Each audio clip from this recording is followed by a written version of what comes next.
अजय अजय महफिल में मुझे तकरीर जो इनवान आए हसन हुसैन मुजाहिद दोस्तों जरी हसन हुसैन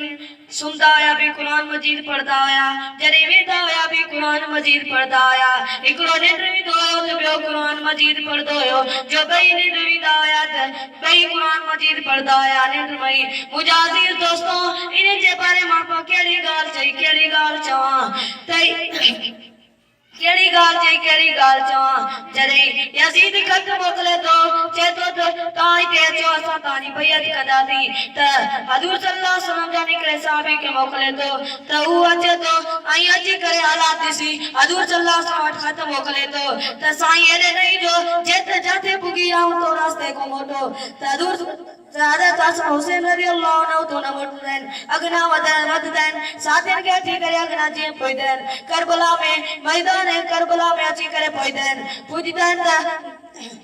यजीद चंदो मात खत को भी न मोकलियो त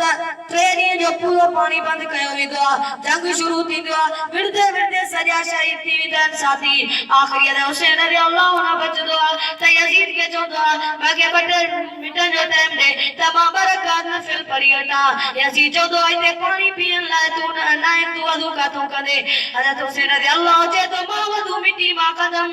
हजरत हुसैन रज़ियल्लाहु अन्हु के जे तो त मिट्टी तारा मा मिट्टी में तो खून पयला खून तारा मा हजरत हुसैन रज़ियल्लाहु अन्हु चे तो ई शहीदन जो खून इलाला वदू कयो दल वदू करे नमाज पढ़ी जरी सिद्धे में वयो त खंजर खणी खंजर आए त यजीद शहीद करे छजो दल शायर खूब फरमाए दो अली बाबा नबी नाना शराफत हो तो ऐसी हो चले खंजर करे सजदा इबादत